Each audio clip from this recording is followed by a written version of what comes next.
And the UCO is risking their lives, their reputation, and their professional future by investigating their corruption. It's not enough to defend them, to support them. Immediate action must be taken to remove from the civil guard, the police, and other bodies that investigate corruption all the commanders appointed by Sanchez's corrupt government. They have contaminated everything and it needs to be cleaned, but it needs to be cleaned thoroughly. Very appropriate. He also spoke about the right of parents to choose the moral, religious, and philosophical education they want for their children, and of course about religious freedom. And interestingly, while he was saying those words, the government itself had already ordered the start of the works to redefine the Valley of the Fallen, which is, in my opinion, an extremely serious offense, a grave lack of respect to carry out a project of that nature. They know it is a highly sensitive issue, right in the middle of the Pope's visit, knowing that it is a pontifical basilica. But man, there's a lot of rot. There are senior officers, not just senior officers, mid-level officers, up, down, some more, some less. We see this Manuel Llamas and so on. They have completely lost their way. They've lost their DNA, let's say, their sense of the civil guard or the armed forces. And so what happens then is that when they give or other subordinates receive unconstitutional, illegal, allegedly criminal orders, they stay silent. In Spain, we need to reflect on why we abandon good men and why we leave them alone when they need us the most. This is something we all need to reflect on. Why society, instead of defending and supporting those good people who are committed to Spain, abandons them.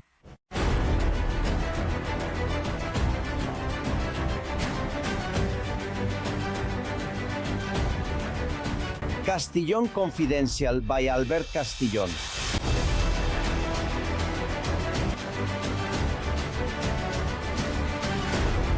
Welcome, confidentials. Thank you very much. Strength, honor, and let's move forward with freedom of the press and freedom of information. There's a lot to tell you today, so get ready because we've obtained evidence of what we're explaining. For 8 years now, 4 of them on this channel, we've been saying that an organized criminal gang, a mafia, is running us. The Spanish state that remains in power and has all the levers of the state at its disposal. Look, the Central Operational Unit, the UCO, has been the branch of the civil guard that has made the most arrests from this mafia circle. They are the ones who have pressed the most charges. They didn't care if it was the wife, the brother, or the right-hand man of Sanchez. Many of them are in prison. They have acted according to the court order and the current legislation, and they did it despite the leadership of the civil guard itself, who were conveniently placed by Marlaska, the Minister of the Interior, and ordered by Sanchez, the head of the mafia. It's time to start giving full names because until now we only had clues, suspicions, and leaks, right? We've been talking about them here. Now we have certainty. There are witnesses who have confessed how an attempt was made to derail the whole operation. And it happened in the first case that was ready for sentencing, that of Sanchez's brother, David Sanchez Perez Castejon. Be careful because that case is minor and at most he would get 3 years in prison and possibly wouldn't even go to jail. At the same time, that case shows what Sanchez and the PSOE's dirty tricks are capable of. Look, when Sanchez and his government were coming out of the pandemic in 2020, Pablo Salas was the DAO of the Civil Guard, the Director General of the Civil Guard. And in 2020, 2021, 2022, and the beginning of 2023, a unit of the Civil Guard, the UCO, started investigating Sanchez's mafia. His wife, his brother, the press, we were exposing corruption every day. They said it was the smear machine, that it shouldn't be taken seriously. And here, data, evidence, and reports were being published. Sanchez didn't forgive Pablo Salas for doing what he had to do, and they dismissed him. Before that, In 2018, they had dismissed Sanchez Corby for criticizing the ministry. Specifically, he said they didn't have money for anything, not even for secret funds, and they threw him out. Or 2 years later to his friend Perez de los Cobos, because Marlaska asked him to leak information that he had to give to the judge, and Perez de los Cobos refused. Doing what he had to do, he also kicked him out of the civil guard. It was a warning to others. Anyone who wasn't obedient to Sanchez had to leave. When Pablo Salas started investigating, he knew he was risking his future, and he only lasted a few years. Until in 2023, Marlaska and Sanchez appointed a loyal man, one of their own. His name was Manuel Llamas. But the civil guard, unlike other police forces, are military. Far above their commanders and the law, they defend the Constitution. And they are more answerable to a judge than to a DAO. Therefore, despite Manuel Llamas, the UCO kept investigating Sanchez's circle. They were doing it almost in secret. They tried to keep their superiors from finding out what they were doing, the complete opposite of how it should be. Instead of finding an ally in your bosses, you had the enemy, the collaborator who worked hand in hand with the corrupt person you were investigating. There are several witnesses in the reports from the David Sanchez del Hermanísimo case who explain the situation I'm telling you about. I want you to see one of them, an original document from the UCO. The general director indignantly concluded that the report on the emails should be prepared as soon as possible, stating, quote, that there was nothing there. And if the UCO staff had to be left without vacation, so be it. What is this referring to? Well, look, these are the emails the report was about. These emails you're seeing, 5 emails. That the brother sent to Sanchez, the prime minister, and to Begoña Gomez, sometimes to both, offering information, asking for data. He sent him the lease contract, he sent him the declaration of assets, his bank account ownership statement. Why does he send that to Sanchez and to Begoña? Well, it's so he can be the intermediary in getting him a position at the Badajoz Provincial Council. So that the appointment to that paid position, which he didn't even show up to work for, is pushed through from the top. Well, these emails never came to light in the trial that just ended. Justicia Europa released them after the trial ended, exposing the scandal that pressure from the DAO of the Civil Guard prevented them from being published. They're practically a full statement about the patronage job Sanchez arranged for his brother. But there's something even more serious in this official documentation that we're presenting to you today. When the DAO, Manuel Llamas, appointed by Marlaska and Sanchez, meets with those present, with high-ranking officials and that witness JPJ who testifies to what I'm telling you. And he says the following, I'll read it verbatim.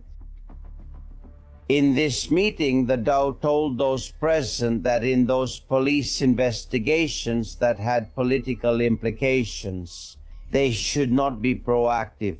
Under the instruction, quote, that we should take a back seat, and in this specific case, it should be the judicial authority who takes the initiative. That is, the head of the civil guard appointed by Sanchez and Marlaska prevents some emails from being investigated and asks the UCO commanders to take a back seat if there is a political official involved. That is, when Sanchez is being investigated. And despite everything, gentlemen, the UCO investigates anyway. Many members of the UCO are risking their future. What has Marlaska done? Well, Balas, who is the hero in this story, gets promoted to remove him from the investigation and is replaced by a woman who is very close to Marlaska since she used to work with him in the ministry. The civil guard is going through a real hell and an internal war between those who can be bought and those who sell themselves, and those who are honest. And the worst part is that the first group is in senior positions. They are in command of the criminal organization. They are in command of the civil guard right now. And the UCO is risking their lives, their reputation, and their professional future by investigating their corruption. It's not enough to defend them, to support them. Immediate action must be taken to remove from the civil guard, the police, and other bodies investigating corruption all the commanders appointed by the corrupt government of Sanchez. They have contaminated everything, and we need to clean it up. But we need to clean it thoroughly. Look, there's a meme. Sometimes these silly AI things sum up everything I'm telling you very well. This meme was sent to me by a friend named Jose Maria, a source. The DAO of the civil guard appears, the one who says you have to stand aside, and he pulls out a sign. Watch.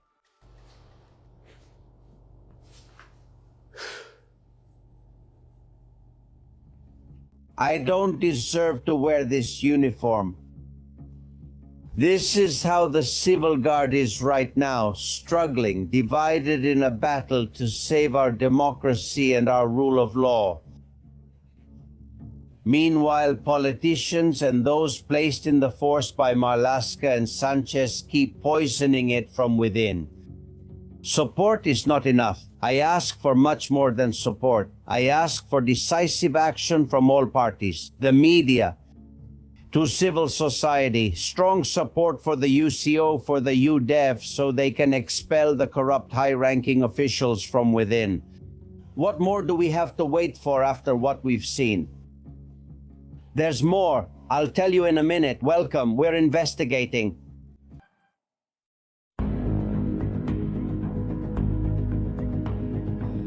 And before we continue, a correction, because on June 1st we presented here the alleged accounts of Zapatero's cousin, Jose Miguel Vidal Zapatero, in the Dominican Republic. And we said that the transfers had been made by a businessman named Adolfo Lopez Aguayo through a company in Peru, Recuperación Materiales Diversos. We have received a legal notice from their lawyers. They deny having made any transfers. They deny having any connection with this case. And that's what we are stating. Let the judge decide about the rest, about whether Rodriguez Zapatero's cousin, who is also his advisor, does or does not have accounts in the Dominican Republic. But according to this information, and it seems to be true, Mr. Lopez Aguayo has nothing to do with this story. Let's continue. Ladies and gentlemen, you know that times change, and nowadays with one of these, with a mobile phone, we have a recorder, a camera, a video camera, and sometimes all of that without others even noticing. All right. Manuel Bartlett Diaz. They find him on a plane in first class traveling from Mexico to Spain. Be careful, because this man was an important politician with López Obrador in the Mexican government, director of the Federal Electricity Commission, etc. He was deeply involved. He was a senator, governor of Puebla, therefore one of López Obrador's politicians. Does anyone know that he's on that plane and that they're fleeing from Mexico? Yes. Yes, because there is documentation that the United States has just made public in which they are convinced that this Bartlett guy is connected to the murder of Kiki Camarena. You're seeing an image of this man. Camarena was a DEA agent who fought against drug trafficking. In 1985, he was kidnapped. He was tortured for 36 hours. They broke his teeth and his fingers. Well, the torture was brutal, and many of them were audio recorded. This was done by the boss of the Guadalajara cartel.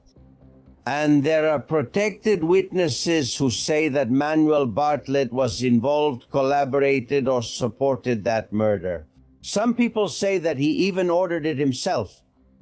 He should be tried for that, right? But the United States declassifies the documentation. It's known that he's going to be extradited. And what does he do? Well, what all criminals do, he goes to Spain to take refuge. Here we are surrounded by people who are taking refuge from Donald Trump. Maybe that's what Sanchez intended, to create a pull factor. If you're a criminal and the United States is after you, come to Spain. Well, there's someone recording this video on the plane directly at him. How are you? How's it going? Good afternoon. Mr. Bartlett Diaz. How have you managed to travel so far and so comfortably in first class? Using what they've taken out of the country, right? They don't go to the United States anymore. Now they travel all the way here to Spain. They come to apologize, Morena. Have you ever asked for it? They come to apologize to the Spanish, just like you and Lopez Obrador. How about that? How do you have so much money and so many houses? Secretary of the Interior? With a good system. He has done all sorts of things. Here in Spain, we will see him. And the Spanish public and the people of Madrid will get to know him very well up close. Mr. Bartlett Diaz, corrupt. I know it's the only thing we have left, to take these devices and mete out a kind of justice that can sometimes be unjust. But it will be very difficult for him to end up being tried in the United States at his age. And even harder for him to be extradited while Sanchez is in office, right? His friends Claudia Sheinbaum, Lopez Obrador, they're the same. They come here to seek refuge. Let's see, Luis Losada, fellow from Distrito TV. Welcome, how are you? How are you, Albert? Hello, hello. Just like you, it disgusts me that Spain has become a refuge for alleged criminals since Sanchez has been in power. And it's happening more and more, right? Yes, it has become a kind of safe haven from justice for people from all countries. And it's really unsettling because the United States is very concerned about the Sheinbaum government's ties to drug trafficking. They might have information about that corruption. And it turns out we've become that refuge. I find it unsettling because we're really becoming the safe haven for all the narco regimes. And we have to start asking ourselves if maybe we're heading in that direction. That's the concern that's starting to spread. It's scary to think about it. At the same time, I don't criticize those who record these kinds of videos and share them. He also did it from a distance without breaking the safety barrier. No one should feel threatened just because they're being recorded. Whoever did it should take responsibility. Francisco Vendala, Lieutenant Colonel, damn way to get justice, but for now it's the only one we've got, right? Of course, it's the only one we've got. It's the only possible way. And I think it's the one we have to use precisely because it's the only one we have. Because in this haven for criminals, another problem we have, and that's possibly why it's a haven for criminals, as Luis says, is because justice is also quite lacking. So whoever has no choice but to do it, whoever has the opportunity to carry out that cell phone justice as a last resort, share it with others. I believe it's an enlightening and important testimony. The importance also lies in how it bothers them, how it hurts them, how it annoys them, that they are recognized and publicly exposed and that it spreads and goes viral. We have to do it, Luis, Albert, we must do it. I agree with you. Well, friends, in Barcelona, Nogueras pulled a very manipulative stunt, just like the separatist she is. Do you remember this scene where she grabs the Pope by the arm as if he were a buddy at a Louis Lach concert? And she says to him, "No, when you go to Catalonia, you have to speak in Catalan." And the fool says it in English to someone who speaks Spanish. But of course, for her, anything rather than speak Spanish. The worst part is that the next day or 2 days later, the Pope arrives at the cathedral and speaks in Catalan. Dear brothers and sisters, it is with great pleasure that I begin my visit to this cathedral with all of you. Something that I'm told was already planned, and in fact anyone who comes to Catalonia does it. A few words, a gesture. Then the rest of the speech was already in Spanish. But Nogueras has taken the credit. And this, Losada, makes me a little angry as a Catalan. These people discriminate and want to keep the taxes and money from Andalusia and Extremadura, everything for Catalonia. Those who are capable of staging coups against the autonomous status. These people who segregate, who are more racist than anyone else because of language. Now it seems like they've won the battle, don't you think so? Well, yes. Also, Nogueras' speech in that meeting with the Pope in the Hall of Lost Steps, she told him that, well, it would be a gesture of respect and affection. She didn't show the same respect and affection speaking to him in English in Madrid, where Spanish is spoken, even though he speaks Spanish fluently and doesn't know Catalan. She asked him to make an extra effort when she can't even make a basic one herself. But actually, I think it's fine that she spoke in Catalan because that's a gesture, a sign of rapport, a caring gesture. But the demand seems regrettable to me. It seems to me to be a spectacular display of diplomatic tackiness.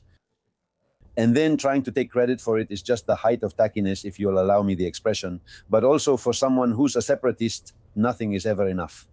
Many separatists have complained there's been too little discussion, everything should be talked about. After everything is discussed, they ask why it started with Madrid and so on. No one will ever be satisfied if they don't want to be, because the independence movement lives off a permanent strategy of grievance. That's your DNA. So I think trying to please someone who refuses to be pleased is pointless. Look, it's as ridiculous as the Iberia plane leaving Madrid with the Pope, the press, and members of the Nunciature. You're seeing it with both flags, the Spanish and the Vatican. But when it lands in Barcelona, they remove both flags. There's no Spanish flag anymore. And not the Vatican's either. There would be someone, Noguera would have said, put up the in-depth flag, please, with the Estelada there. That would have been the only thing missing. Too many gestures. I'm really fed up with this nonsense, which I've also had to put up with as a Catalan living there for most of my life. But when the socialists are in power, they want to be more pro-independence than the pro-independence supporters themselves. The same thing happened to Montilla when he was president of the Generalitat. So she hands out more fines than anyone else for using Catalan on signs. He's the one who hands out the most penalties, the loudest one. I mean, he has that complex, right? The complex of someone who isn't an independent supporter but wants to look like one. Vendala, you've experienced this. Well, yes, I've experienced it. And Luz said a very important word, kind of in passing. They're just hicks. This is a kind of bumpkinism. A hick, country bumpkins, as we would say here in Castilla, because no one else would think of this. In no other country in the world. All countries have their own languages, dialects, regions, and so on. And everyone is aware of that. That there is a language which is the official one and is understood everywhere in the world. Always acting like a victim with that suspicion, with that mental illness, because I think it's a mental problem that they have in their DNA, as Luis also said, seems completely absurd to me. What's more, of course, it exposes them, it defines them, and I think that in some way they discredit themselves when... Also, we're dealing with the state visit of a head of state, even if it's a small state, which it is, and normally they would speak Spanish throughout the entire national territory they are going to visit. Or what could have been done, and in fact has been done in some cases, was to address him in Congress in Latin, which is the official language of the Church and the Vatican, not in English, and that's what was done in Latin. And then, well, the Pope would have understood it too because he also spoke Latin, asking him in his official language to say something in Catalan there. I think it's a profound mental problem, truly sad, because it affects some people who then try to spread it to others. Deliberately imposing it, like you said, through fines and so on. We can agree that out of all the speeches the Pope has given so far, he still has some days left. The best one was at the Congress of Deputies. All right, well, that's how Jose Manuel Alvarez got caught. Mon points it out to me and sends it over. He was caught sleeping. Alvarez fell asleep in his chair, in his seat on the government bench as foreign minister. They tell me he was even making a little whistling sound. It wasn't quite snoring, but it caught the attention of a minister who had to give him a nudge. Was it the best speech of all, Luis? Well, it was the political speech. You see, the Pope has a dual role. He's a head of state, but he's also the shepherd of the church. He leads the state of the Holy See and the Catholic Church, making him the Bishop of Rome. Therefore, he is on a state visit, but also on a pastoral visit. All the speeches have been part of the pastoral visit, calling for conversion, for an encounter with Christ, and so on. He reserved the political speech for Congress, and that's where he said everything that needed to be said regarding the dignity of the person, the pursuit of the common good, as criteria to review politics and legislation. He has even gone so far as to raise the legitimacy of laws if they pass the test, without being ashamed, he says, of the dignity of the person. And then he spoke out against abortion in defense of life. And he says that this is not a matter of religion, this is a matter of civilization. He used that term, which I found very fitting. He also discussed parents' right to choose the moral, religious, and philosophical education for their children. And of course, about religious freedom. And interestingly, while he was saying those words, the government itself had already ordered the start of the works to redefine the Valley of the Fallen, which is, in my opinion, an extremely serious offense, a grave lack of respect to carry out a project of that nature, knowing it is highly sensitive during a papal visit, knowing that it is a pontifical basilica. Well, I think those words were so powerful that they caused some resentment. I think we're still in shock from those words because many members of parliament, especially from left-wing groups, have felt uncomfortable and have been very critical, harshly critical, of those words from the Holy Father. I think the Pope said what he had to say. The Pope's duty is to interpret reality in light of morality, and that's what he has done. This is the moment Luis is referring to. If life ceases to be recognized as a fundamental value, what future can our societies have? Civilization goal. All human life must be recognized and protected from conception until its end, in a deeper sense, to serve and protect every person. That is why the moral greatness of a nation is manifested above all in its Against abortion, against euthanasia, everyone down there applauding in favor of abortion, in favor of euthanasia, and at the same time, as I said, dismantling the Valley of the Fallen. You are seeing images from the same day. While he was in Congress, the dismantling began of the Pietà. And they were also digging holes, making pits in the esplanade. I'm not really sure why. Have they told you why? Vendala, what are they doing there? In the project they have on the esplanade, the big main esplanade, the front one, they're going to make a huge hole in which you'll be able to look down, and below there will be little figures of people walking. Also, they're going to cut that esplanade in half with a trench. This is Masonic symbolism, 100% Masonic. That cut is as if they had struck the Valley of the Fallen with an axe. They can't do it physically. They can't do it to the cross for now, mind you. The day will come. This is the second to last. The last will be in 5, 10, or 12 years when they return to power and they're not, etc. They will take the cross. They will dismantle it, of course, keeping it. And that's what they want to do. That's why they have to make some plans, because, of course, that's a monumental work. That's huge. And they need to know where they can drill or not drill. Regarding, yes, if you allow me, regarding the speech, something that caught my attention is that an individual like Fei Zhu, who we all know is a non-entity, because he doesn't have any more intellectual identity, has applauded and says that he has suffered it from beginning to end, when the Popular Party is as pro-abortion as the PSOE. So it's impressive the nerve these people have. It's incredible. Honestly, I think what His Holiness lacked, what I miss, is that he didn't grab the belt like Jesus Christ in the temple and clear out the parliament with belt lashes, because the photos don't tell us anything. That scene would have been wonderful.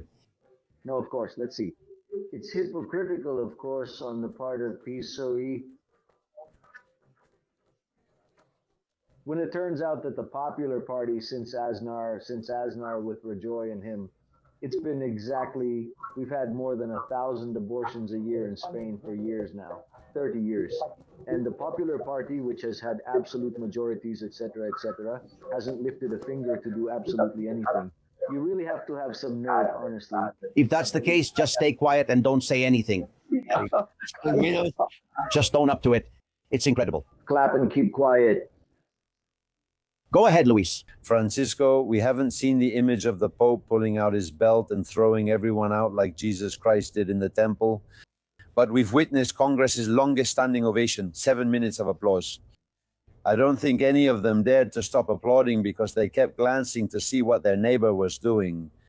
But I think that's very interesting because I think they were all very aware of their own moral mediocrity and of the Pope's moral authority. And therefore, that's what caused something as amazing as a 7-minute ovation without the Pope saying a word. There was no interaction at all. Really a very surprising scene. I wanted to tell you an anecdote that I think is very revealing. Last Tuesday, this Tuesday after Monday's speech and after that tasting took place, well, the machine, this one was vandalized. But what's striking is that Bolaños, he intended to hold a press conference in the Valley of the Fallen, announcing the start of the site's recontextualization, and he couldn't do it.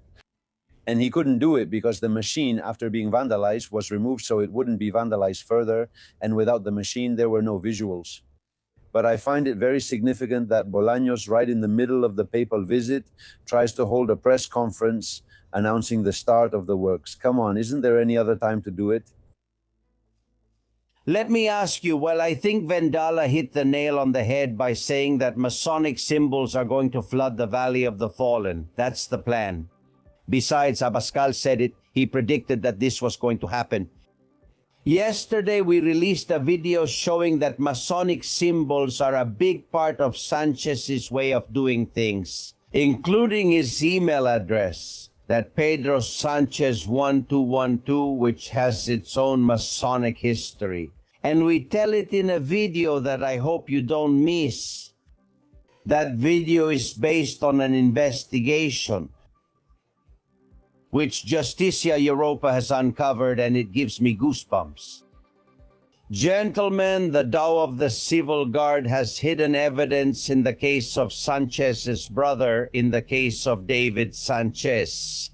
It's already been submitted for judgment. There's no turning back now, but there are emails between the brother and Sanchez, the president, between the brother and Begoña Gomez, that the DAO said it's better if they don't show up. This was before saying that phrase about staying on the sidelines in this investigation, right? I'm surprised that Manuel Llama's DAO of the Civil Guard is still in his position or hasn't resigned out of dignity, because there's even a campaign against him on social media, which I think is great and I support it. Luis Maria Pardo is the one who discovered those emails. And Justicia Europa, how are you, my friend? Well, it's a pleasure to be here with you, Albert. How is it possible that you have that information, the emails, which show that every time the brother needed a new document, he would send it to Sanchez and ask for it? The lease agreement, the declaration of assets, the ownership of accounts. He sent everything to Sanchez. And I understand it was so that Sanchez would take care of things, right? Well, let's see. Here we need to try to explain two situations so the audience can understand us. On one hand, we are at the Provincial Court of Badajoz in a trial regarding the investigation that has been carried out against the brother of the Prime Minister and 10 other defendants, among them Miguel Ángel Gallardo. And on the other hand, that branch of the Dirty Tricks network that was managed by Lair Diaz and other related figures, linked to the Socialist Party, trying to destroy the reputation of the judges who were investigating it and of the UCO. Why do both branches converge? Because the Public Prosecutor's Office, before investigating Judge number 3 in the case of the President's brother, does not press charges. And the UCO, in some way, let me put it nicely, has received orders not to be proactive in the investigations. What's happening? Well, Judge Vidma starts to be singled out, persecuted, and in some way pressured. The Central Operational Unit of the Civil Guard, tasked with investigating those events, does not take orders from the Deputy Operational Director or the former General Director of the Guardia Civil. They claim this is to prevent them from being proactive or taking initiative, even suggesting they should step aside. And in all of that, there are a series of emails that are seized by the Central Operational Unit. They are analyzed, but in a meeting held in Madrid at the General Directorate of the Civil Guard, it is decided that a report, an official document, must be submitted and that it should not say anything. The exact words are, and that there is nothing. And that there is nothing. I mean, yes, everything that's waiting for you, wait, and I'll finish. And everything that has to do with the Prime Minister's circle, right? You don't have to be proactive and you have to keep a low profile. But there's a huge volume of emails, a really huge amount that just stay there in that annex, so to speak, of the investigation that are referenced in the report because they're not actually referenced, but that investigation is not pursued proactively. And nothing happens.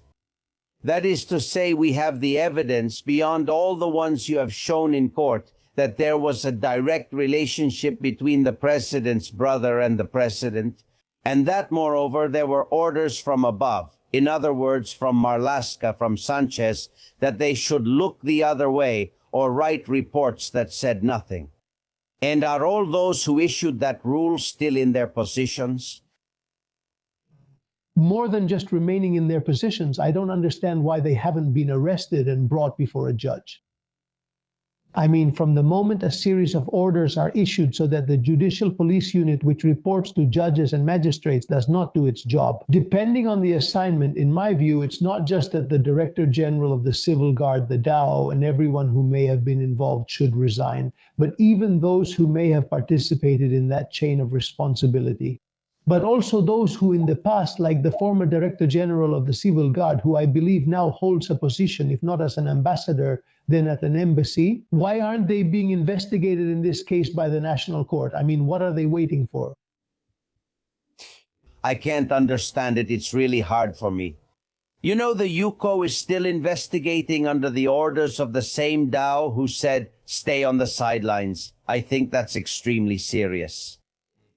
And if the sentence isn't as fair as we expect and they just let the president's brother off with a fine or a sanction, letting him leave Badajoz, there will be an unprecedented general outrage. What do you think? What will happen?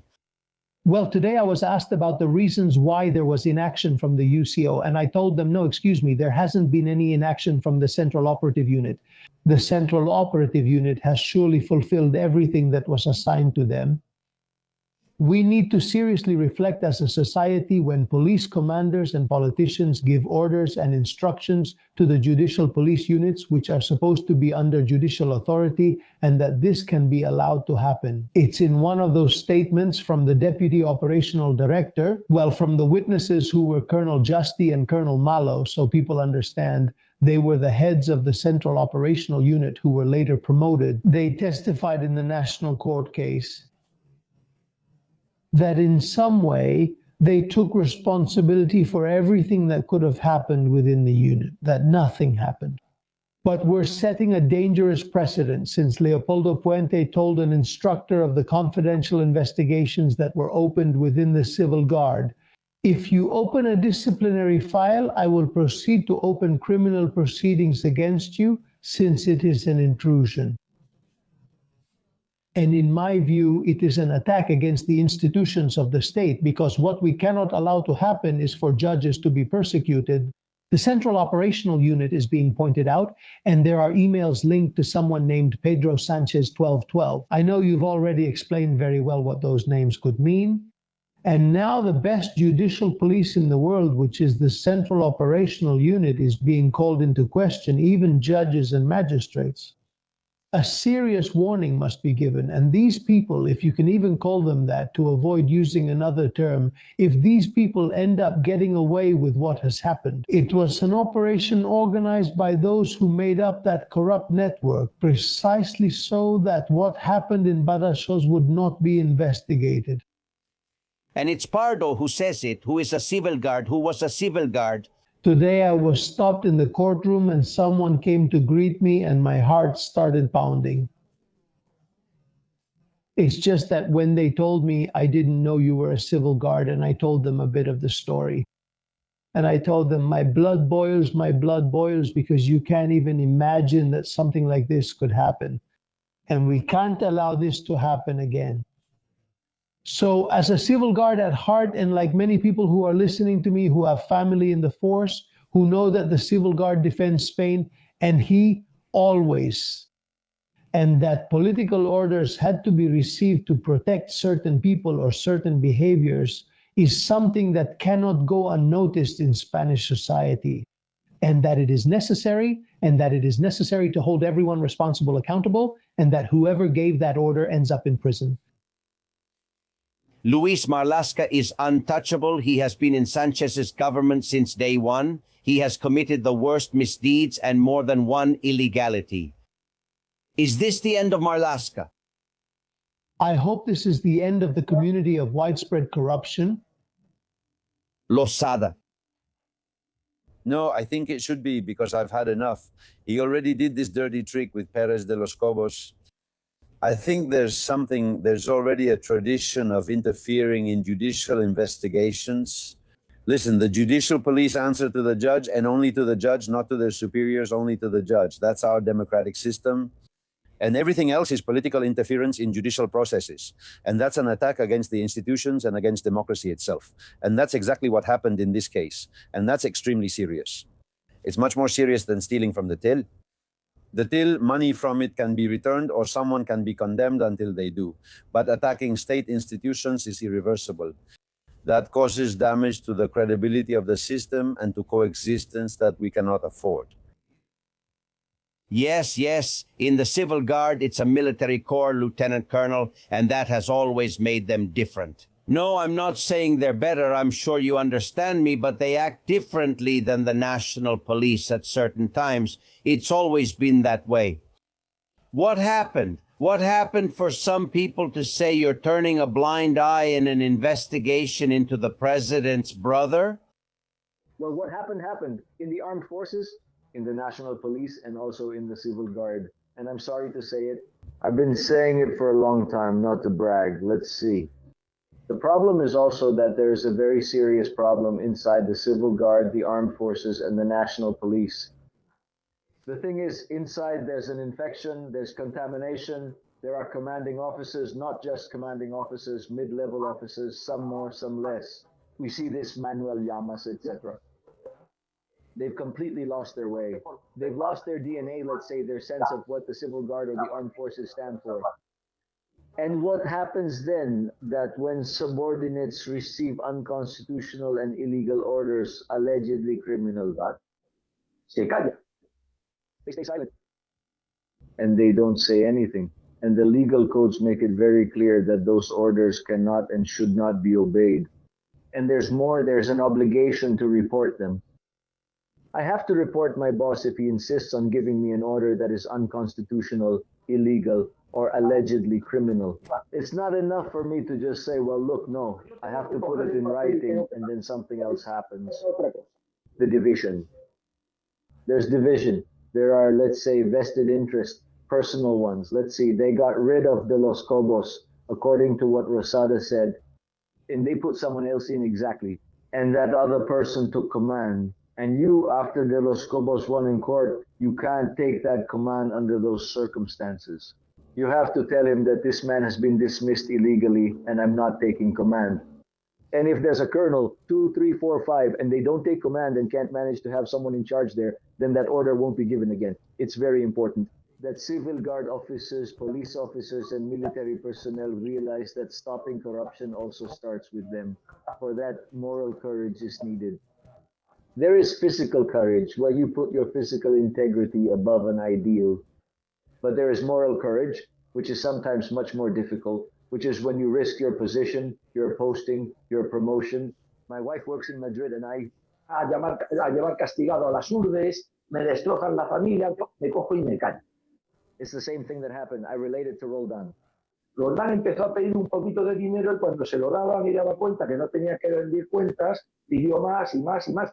Who gave it to him? The person next to him, a civil guard officer, did. The colonel and the captain secretary also gave it to him. They said nothing. No. Your boss is your boss. Marlaska or whoever is the minister. Many. But when they give an illegal, unconstitutional, illegitimate order, you must report it and put yourself on the line. It's clear, Pardo. I know you're very busy and have a lot to do. One last thing. They tell me there's a huge internal war in the civil guard because of all the crap, if you'll allow me to say it, that has come out in this trial. Based on our discussion, what do you hear from the force? Well, the first thing is that when these events happened, they were reported through the proper channels by the personnel of the Central Operative Unit about what was happening, and the corresponding internal memos were drawn up about it. In Spain, we need to reflect on why we abandon good men and why we leave them alone when they need us the most. This is something we all need to reflect on. Those people who are good and who are committed to Spain, why does society, instead of defending them and standing by them, abandon them?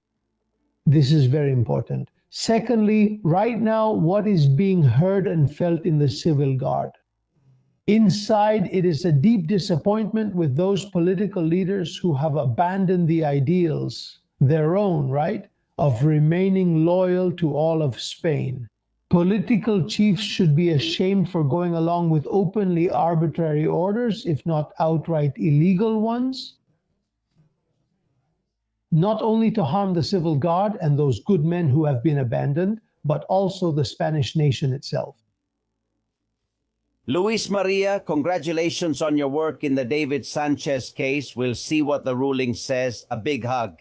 A hug to all three of you. Thank you. Maria Pardo, Justicia Europa. Well, gentlemen, we were talking about Sanchez's brother. Yesterday, they gave him the floor in case he wanted to say something. For once, he was smart. Listen. Mr. Sanchez Perez Castejon is not going to say anything. It's his right. Miss Cristina Núñez Rodriguez. And she didn't speak. Every time she talks, it's a disaster. You know, she either puts her foot in her mouth or we end up laughing for months. So really, we truly appreciate that she didn't say anything. Well, there are more stories, if you'll allow me. Luis Arroyo is trending. Who is he? Well, he's the president of the Ateneo de Madrid and the unofficial spokesperson for Zapatero. And ever since he got caught red-handed with the jewels, he's nowhere to be seen, right? He hasn't appeared. Luis Arroyo is trending because of what he kept saying over and over again on Spanish television about how much the jewels cost. He started by saying this. The jewels have been valued between 30,000 and 50,000 euros, and that's what has been seen in the box. He returned to Spanish television and said this. The estimated value ranges from 30 to 50,000 euros. And on the third day, he repeated. The estimate is 30 to 50,000 euros. Well, as of today, more than 1 million. Therefore, I hope they remove him from the Ateneo, because if he manages the Ateneo de Madrid's accounts the way he handled Zapatero's jewels, they'll be ruined in 2 minutes. Do you know Arroyo, Luis? Have you ever met him? Yes. Same here. All he's missing is a sign. I haven't met him, but I know him and I know about him. Tell me. No, he's extremely ideological. Yes, absolutely, he's extremely ideological. He says it's calculated between 30 and 50,000. Who? I would like to know who was the one who signed that expert report so I don't hire him. I've read all kinds of figures from 1 million, 3 million, even 90 million. So I think what's certain is that it's not 30,000. Oh God, and now the most important thing, he's going to have to explain where it came from. Of course. Careful, because Zapatero is one step away from ending up like Al Capone, ending up in jail for tax evasion because of the jewelry. The rest will come later. About the government, Josefina, Dominguez, Sixto, and Enrique. It's not just that the issue of immigration is extremely important, it's that we Spaniards are checked out. I mean, how many families with dependents aren't receiving the financial aid they're supposed to get, that they're entitled to by right after all the billions and billions and billions in taxes we've all paid together? And we're at home with our only concern being to make it through the day, to the evening, to 7 or 8 o'clock, to go have a drink, to go have a beer. What are we waiting for to take to the streets if the intention is clear and obvious? Do they want to steal our democracy? They're stealing our democracy right in front of us, and we're doing nothing. It's unbelievable. It reeks of massive rigging. If the Prime Minister says he doesn't know Ms. Lear Diaz, well, it's very simple. A judge, whoever is responsible, should summon both of them and have them face each other, and that's it. We'll see if they know each other or not. The PSOE is not a political party. It's a Marxist sect disguised as Democrats that has left a trail of corpses, empty pockets, and a shattered nation in its wake. Magnificent, Enrique, as always. Well, we have a proposal here. We're working on it. I'm talking to an expert to see if we can organize it. Rancaño brought it up on Monday, and many of you have picked it up, to go on a tax strike. We're tired of them wasting our money on nonsense. Opinions, Antonio and Maria Emilia. If we don't pay, we're going to incur surcharges, fines, and so on, and they're waiting for us with open arms.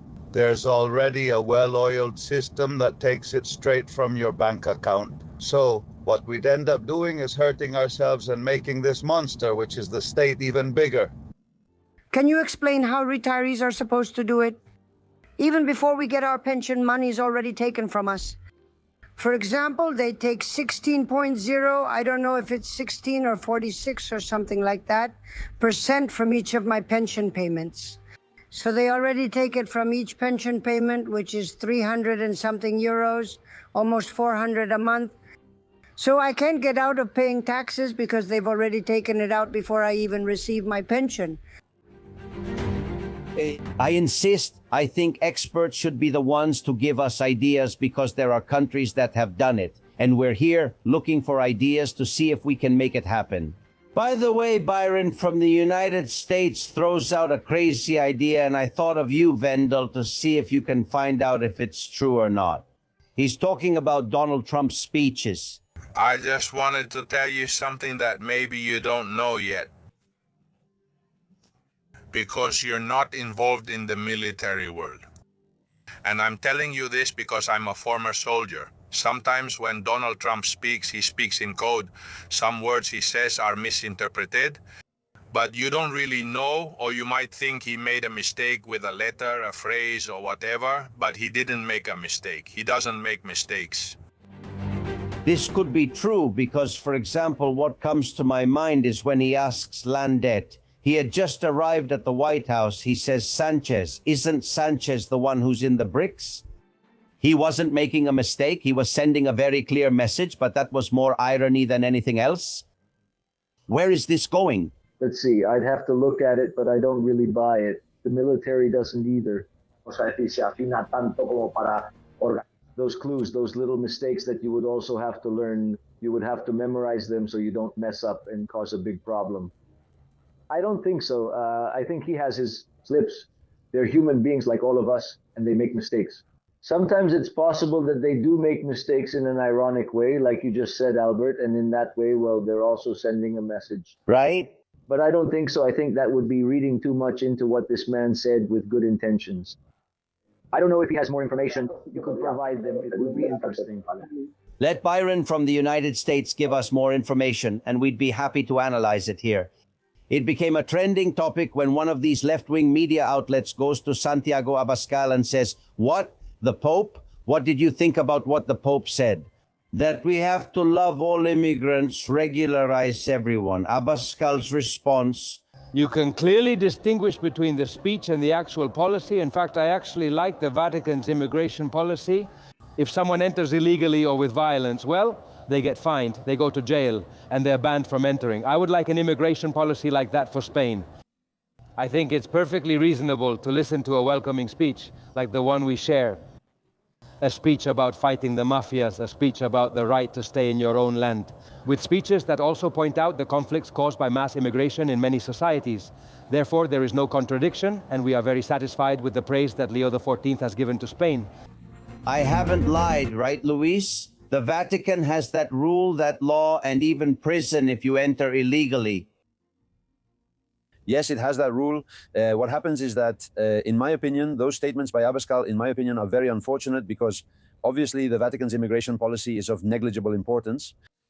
The important thing is the moral criterion, and the moral criterion that the Pope puts forward is First, we must welcome immigrants as the human beings they are.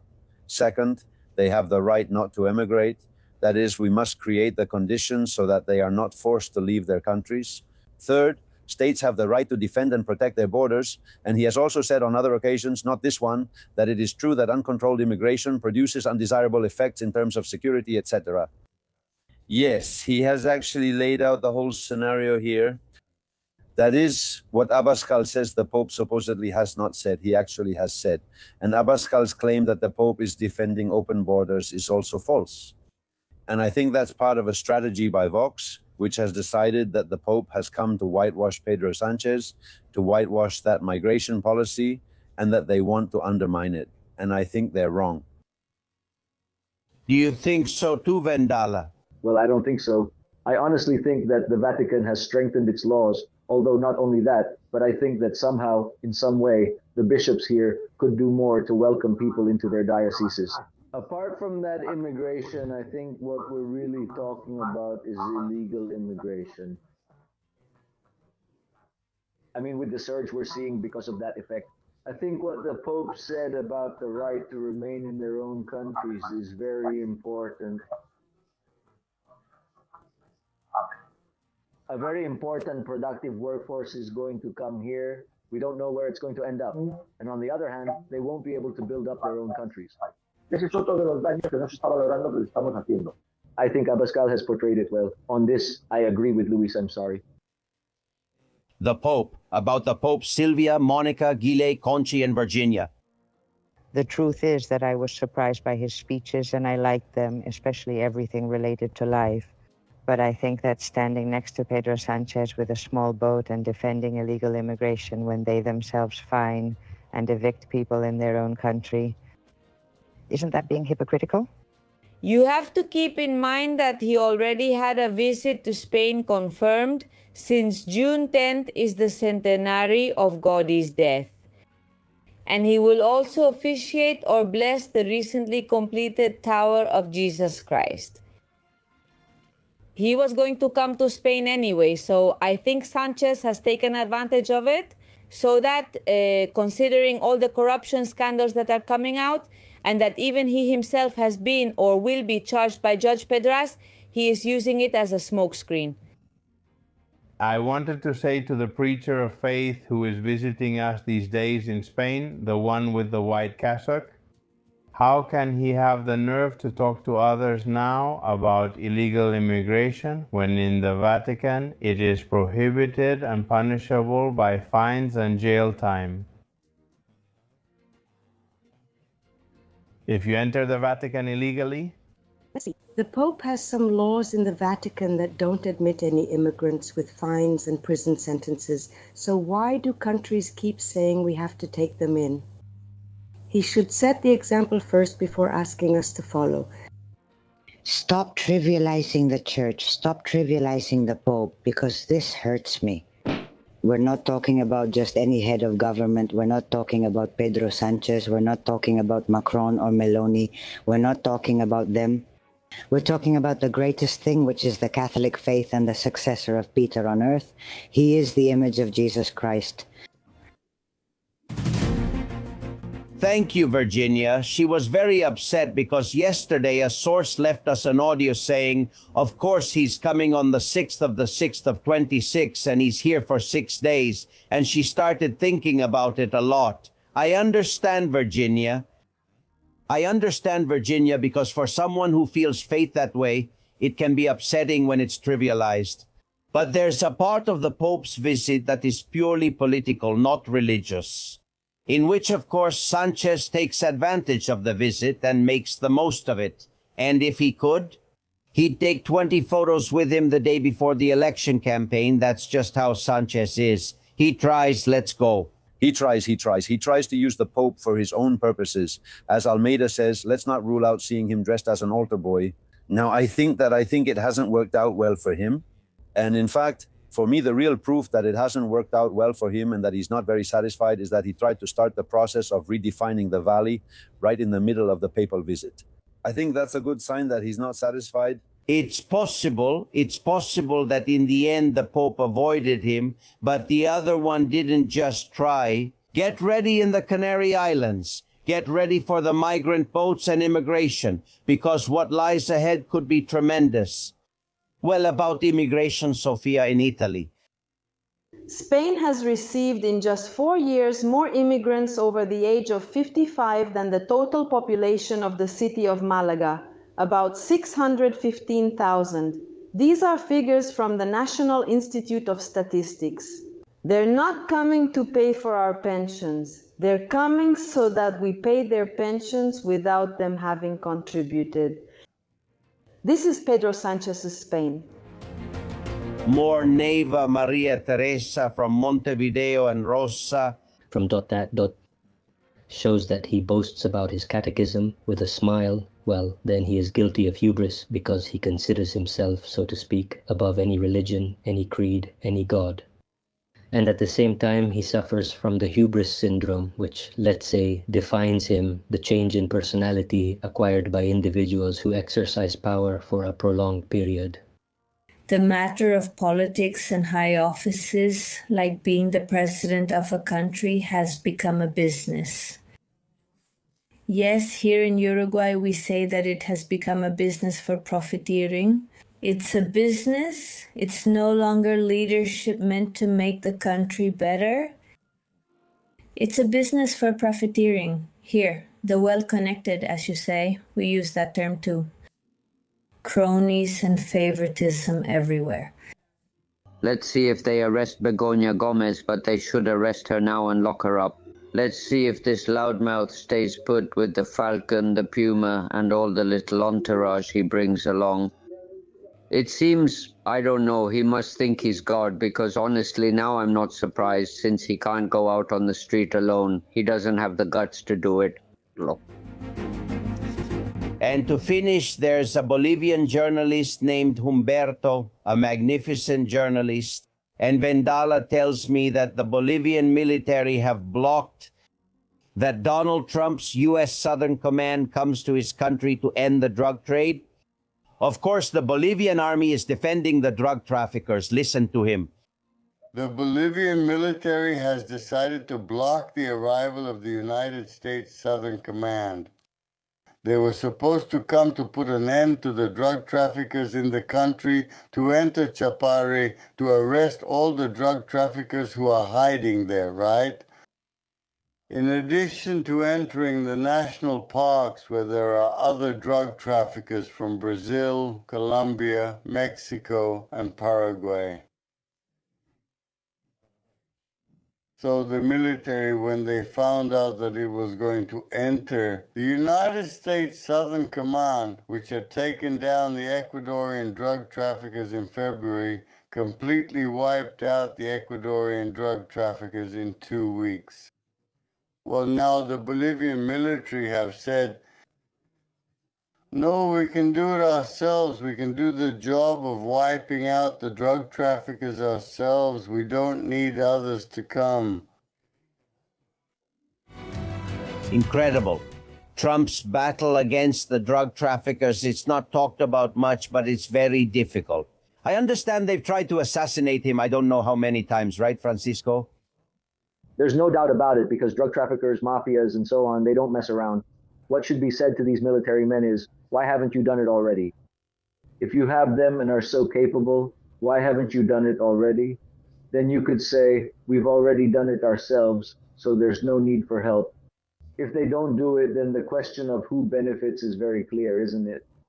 I mean, you have interests there, you're one of them, it's just incredible, of course, it just speaks for itself. Right, totally. A hug to our confidential friends in Bolivia. We'll talk about them in the coming days. Let's go to the newsroom. Susana Gas, latest messages. Here we are, Albert, in the Castillon Confidential newsroom, as always, receiving those messages and opinions.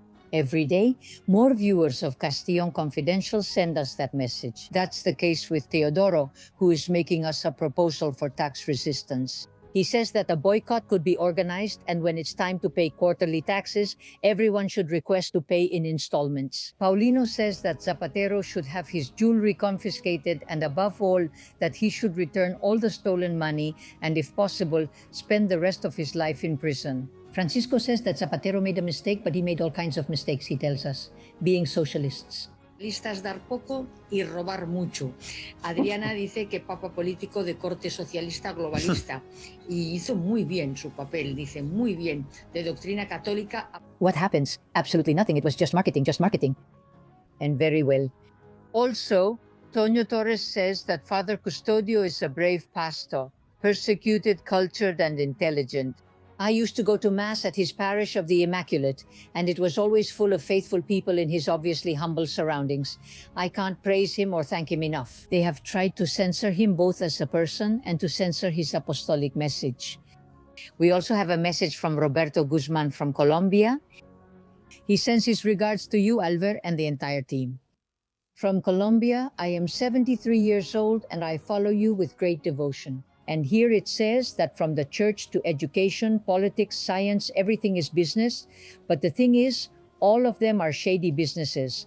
They take advantage of us. They lie to us for profit because in reality, all journalists and politicians are shameless. And we'll leave it here, but we do want to thank all the people who contribute to the channel every day out of their own will, via Bizum, our PayPal, or our bank account numbers.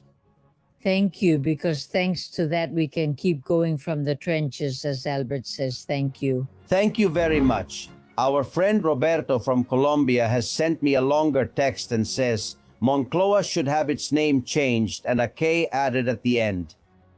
Moncloa K, and I think that's a good idea. I'll keep your idea, Robert from Colombia. Big hug. Well, and the last one, this woman, remember her face.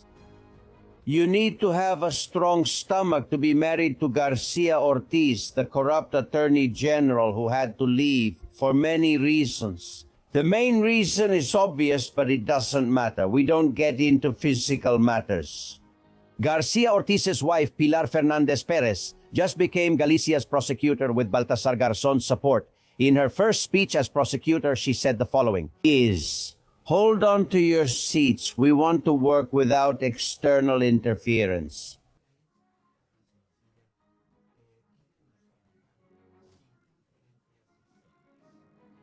In other words, don't do to me what my husband did to Ayuso. That's basically what she meant.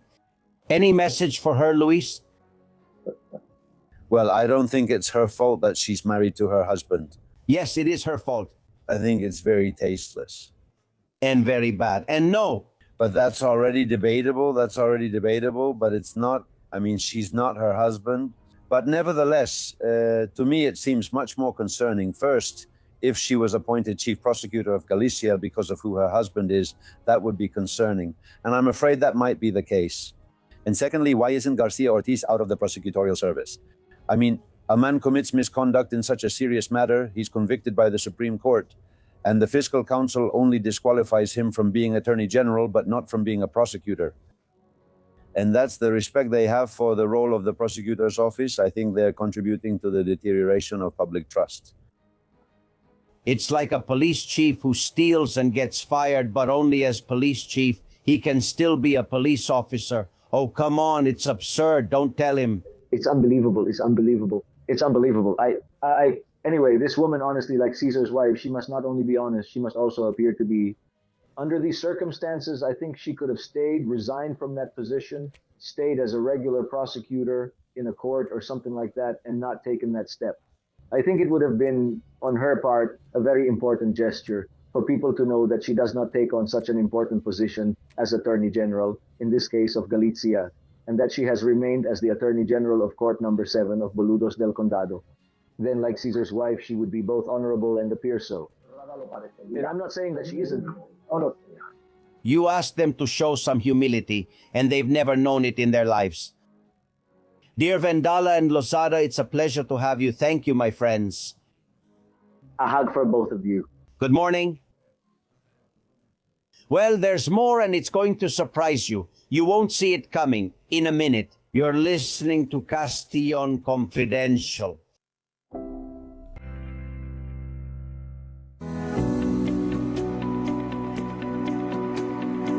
Friends, there's a great colleague, a radio professional you listen to in the early morning on Copay's Poniendo las Calles, and he's become someone essential at public events. The good ones, not all of them. He comes to the main festival of the town where I live in Madrid. He goes when we hold a rally for freedom or against Sanchez in Plaza Colón. Good events. You won't see him at a Podemos event, and they tell me not at Camp Nou either. This man was DJing to fire up the 80,000 faithful at the Santiago Bernabeu during the Pope's event just a few hours ago. And you know him. What happened there was really moving. Carlos Moreno El Pulpo, how are you, my friend? Albert, how are you? Good afternoon, morning, or evening, whenever people watch this. It's great to see you recognize all of this. I really appreciate it. What you've done is so beautiful and so positive. They tell me that just a few hours ago in Barcelona, you were able to greet the Pope in Madrid. In Madrid at IFEMA. At the last moment, just as he was leaving. It was really impressive what happened with the Pope. What happened with the people and the Pope? Why did people feel the need to say, Holy Father, thank you for the message. Thank you for giving us such good vibes, as the kids say nowadays? I think a fantastic job is being done, and what happened at the Bernabeu was epic, Albert, truly epic. Let Bad Bunny tremble, let him tremble, and besides, he sings terribly, we can agree on that, right? And he has braces. No, that's why you can't understand him.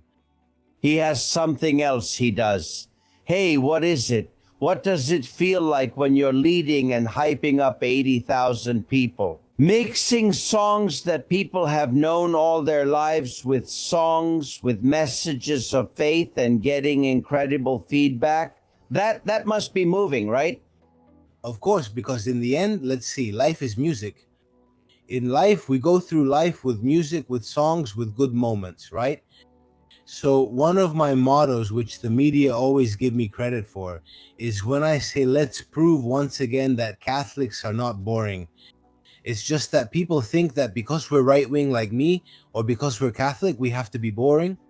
But we're not. We're happy people, and on top of that, we try to make others happy too. That's the difference. So through songs that everyone likes, that's where you work, get moved, and move others. And did you know that the Pope liked to listen to it? Did you do any research beforehand to play a song or not? No? No, not at all, Albert. It's just, let's see. I have absolute freedom to play whatever I want. No one tells me what I have to play or what I shouldn't play. That speaks well of our church, of the Church of Madrid, doesn't it? And did you know people like to hear I present to you that encouragement, that thanks to God there are dozens? Over the year, we're talking about events with 100,000, 200,000 people, 80,000 or 30,000. No one tells me what I have to play or what I shouldn't play. They're getting to know me after all these years, and they know I'm there to lift spirits and make people proud to be at the event. Of course. Is it true that Esperanza Aguirre discovered you and got you into all this trouble? Well, Esperanza Aguirre, but that was many years ago, yes. I mean, Esperanza Aguirre, yes, but it was a very long time ago, Albert. Yes, let's say that Esperanza Aguirre invited me to host an event for young people in the community of Madrid. I'm talking about 2003, 2004. And there was also an incredible connection with the students. And well, after that, they realized that, well, it turns out there's a very well-known radio host who plays records, who gets people excited, and who works well. And I'm still working, thank God. I've always been, thank you. Yes, that's right. We have been at a lot of events, demonstrations for the freedom of Spain, where, it has to be said, you don't get paid. Many times you go voluntarily. You're not showing up for an appearance fee like an artist, right?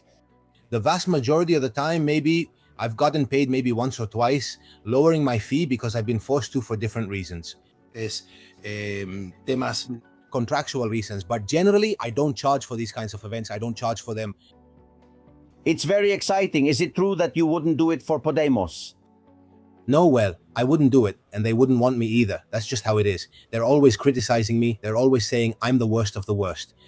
Well, why do they criticize you? What do they say? Because I don't think like them. When they have people who don't think like they do, we're the worst, we're fascists, we're people living in another era, completely out of touch with reality. It doesn't matter. Look, there's a councilman in Las Rosas, in the community of Madrid, who criticizes me, and I'm a guy who fills the bull ring all by myself. It's even better when I go with a group. They constantly insult me, questioning why they should pay me or why I have to return. But of course, I love Las Rosas. I have lived 20 years of my life in Las Rosas, and this guy does nothing but criticize me. Well, that's on him. That's on him. We are a little crazy. Which message from the Pope sticks with you? Because regarding polarization, I think we still have a little way to go in Spain before Sanchez comes out and puts an end to this madness we're living through. Well, look, I wrote down a bunch of phrases when I saw it. I'm not lying to you. I wrote down a bunch of phrases that I wanted to. He's a guy, man. He's a guy, man. The Pope at the Santiago Bernabeu event. And I stuck with one, and it's that we have to let ourselves be encouraged by the Pope. The Pope has come to encourage us. The Pope has come to unite us. The Pope has come to say you have to be part of a community, and you also have to help those who need it most. It's a very, very supportive message, a message that brings together a lot of people who are now coming closer to the church or who are being welcomed by the Holy Father. And I feel very secure and have a lot of trust in this Pope. I'm super happy. What the Holy Father has achieved in Madrid has been extraordinary in terms of the crowds, the strength, and the faith. We saw the Bernabeu Stadium packed to the brim. But no one considered those left outside who couldn't get in. No. Yes, that's true. And there were a lot of people outside.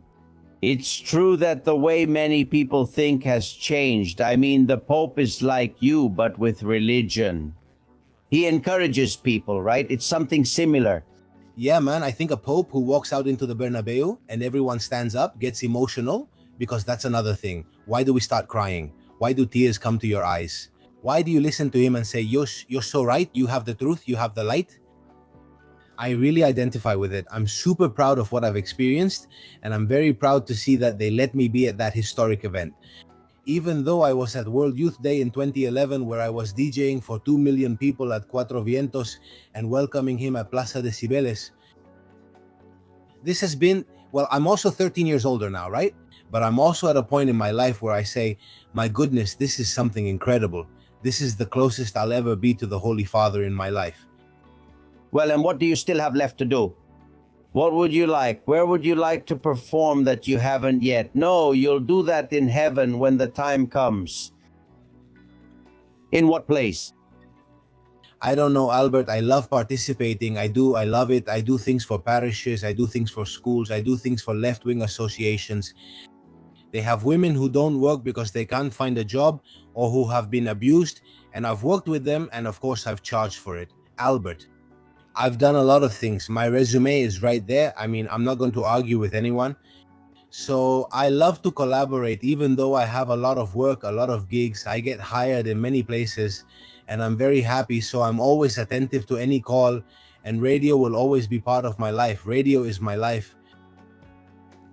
Let's never be without radio, right? Deep down, this is radio, Carlos. You know, we've never stopped doing it. Carlos Moreno, I feel so proud when I see you working at big events. You're part of us, of the people who've always been in radio, and you show the best of our profession. Congratulations, best wishes, stay strong, my friend. Albert, a big hug. Thank you very much. Thank you very much. Pañero. And if you'll allow me, Tu Cuerpo Sabe 2.0 is the new channel of the team, the family, my daughter, and many more people. I hope that from now on you'll subscribe to it, watch the videos, and share your opinions and questions. They're making amazing videos. Human reactions and with scientists. You go to bed, the phone stays on the nightstand. A notification lights up the room. Blue light inhibits melatonin, the hormone that regulates deep sleep. Even brief exposure can disrupt your rest. You don't always remember it, but your brain does notice. How does using your phone right before going to bed affect your body? We talk a lot about this topic because we always explain that sleep doesn't come all at once and you have to prepare for it. And one of the situations we have to avoid is exposure to light, which causes the brain not to understand that it's nighttime. Because when the light goes down, the brain produces melatonin. If we expose ourselves to a light source like the one from a cell phone late at night, the brain gets confused and says, "Oh, it's time to wake up. I'm not going to let this person fall asleep." These are things that the body knows before the mind understands.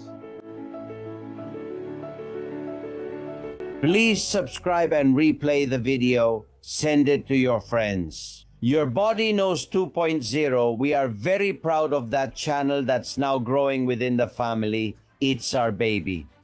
Well, Manu from Valencia, thank you very much, my friend. Congratulations to Albert and to the whole team for what you are doing. You guys are amazing, really. You are a source of hope for Spain. Thank you very much. You are our hope. We trust in that legion of friends who are capable of moving mountains. We've seen it more than once. Well, and Fernanda kept coming back to the Marlaska thing. Do you remember Marlaska's hesitation when, and of course he's run out of tears now.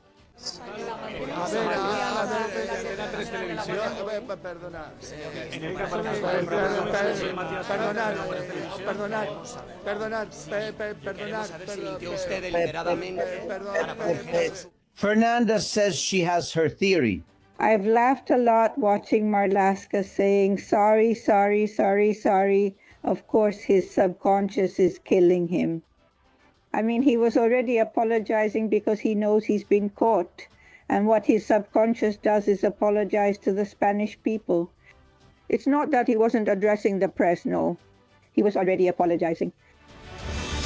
Very, very likely. Fernanda is right. Well, and the one who should apologize someday is Yolanda Diaz for acting all righteous while spending our money, being in a position where no one has put her democratically, and on top of that, not fighting corruption. Froilanister has made an AI version of her. Madam Minister, what do you think about the corruption in the government you are part of? Yeah, I mean, everything I'm seeing in politics these days, well, it's hot. And there are no clouds because the clouds are feminists. And a woman already told me on the street, Minister, it's 7:15 and this isn't normal because fascism is coming. So what do we do? I iron, I told her, okay? Because ironing relaxes me. And my daughter in Sebastopol gave me a hug and left my blouse wrinkled. But it was from Zara, who are oppressors. So we have to abolish work. So that's why, as I was saying, I don't like what I've seen these days in politics. Because I don't like, and this is important, not just the things I don't like, but even the things that actually upset me. And as I was telling you, I am against corruption. Enough already, Mr. Telado, I told him. Let me speak, because education is the fault of the far right. And that's what, well, leave it at that. But the thing is, he talks like that. He talks nonsense. Well, his whole life makes no sense, but he makes a fortune and we all pay for it. I insist, no one ever put her there as vice president. Nobody wants her, not even her own people. Nobody has voted for her. Enough of living off the system, Yolanda Diaz. And if you try to work for once in your life, let's see if we can manage it. Well, more like Sanchez's AI. This one is really weird. Enrique sent it to me and it's really weird. Because of course you need a lot of imagination to believe that Santos Cerdan is Rambo. It's hard. Take a look. Cerdan, you have a visitor. How are you, Cerdan? Great. Get lost, Rajoy. Rajoy is the jailer. I'm great here in Soto del Real. You look really good. You've lost a lot of weight. Fuck your mother. Honestly, you look fantastic. I wanted to thank you and the guys for keeping quiet. They're all around, right? We all remember. Human and your whole family. You promised you would get us out of here. Yes, I promised, that's true. But I changed my mind, you know me. The truth is, I did everything I could, but it was impossible. That prosecutor let me down in the end. He doesn't have the phone. Alvarito. Yes, Alvarito. He must be around there with your other friends. Well, no, he's not here. I've never seen him. It doesn't matter. I just wanted to tell you that I remember you. I don't forget a good friend. someone who stays quiet when it's needed. I wanted you to know that I'm going to make you head of the commissary. I know it's not like handing out public works contracts, but at least you can steal tobacco, socks, towels, and other things. What do you say? Are you interested? Yes. Yeah. He makes him head of the commissary, always giving Sanchez special treatment. How sad. Zerdan, pay attention to these AI messages, which could be your future, just like Abalos and Kondo. Let's see if you finally spill the beans. Sanchez and the king are partying, Lola sends him, and this one is really pitiful. A lot. Hey, Pedro, what are you doing tonight? Why? Tonight, Letizia is going out with some friends. I was already thinking we could meet up and do something. Damn, all right then. Will you take care of dessert? What? Damn, well, I don't know who we can ask for it. They're all in jail. Ask Fijo. Maybe he has some contacts? No, because then he wants to join and he's so boring. Let me call a friend quickly. Hello, how are you? Hey. What's up, Perico? It's Torrente. I'm not sure I can help since I'm busy with the campaign. I'll call you in a moment and let you know. Hey, Torrente, what do you need? 2 chickens for tonight, okay? It's done, Torrente. Strip. Perico, everything is already arranged. My best man is on it. For God's sake, Torrente. And give 2 live chickens that arrive at Moncloa. Well, the Pope greets Merche and Furua, the former ETA member from Bildu, and sends me this, Chavi, thou shalt not kill. Let's see if the Pope pays attention to God's commandments, and especially Merche and Furua, because in the end he shakes hands and probably didn't know who he was shaking hands with, right? And to finish, an AI-generated image of Zapatero with the Pope sent by Maria Dolores. This one is very real. I actually believe this one. Listen and watch. Excuse me, Mr. Pope, but this cross belongs to my wife. Welcome to Spain. Jesus. And he takes the cross off Zapatero's neck, another jewel for the safe. Never enough insatiable when it comes to jewelry. Well, there'll be more, friends. Tomorrow, I'll see you in the trenches. Watch all our videos. We have lots of videos up and they're very interesting. Thanks for being there and for sharing another way of seeing the world as it really is. Hasta mañana.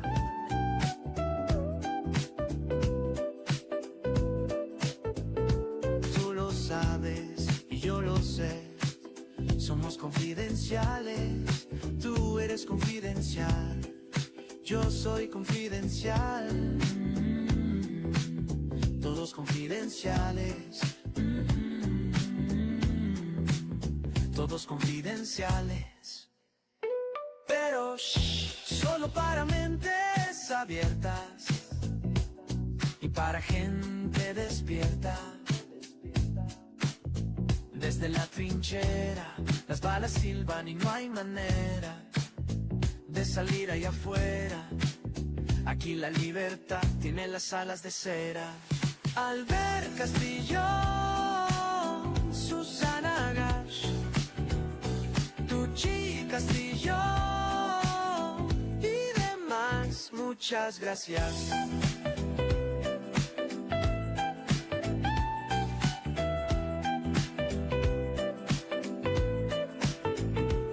Skitsgadelidu, badadelidu, con esto y un bizcocho, hasta mañana a las 8. Castellón Confidential by Albert Castellón.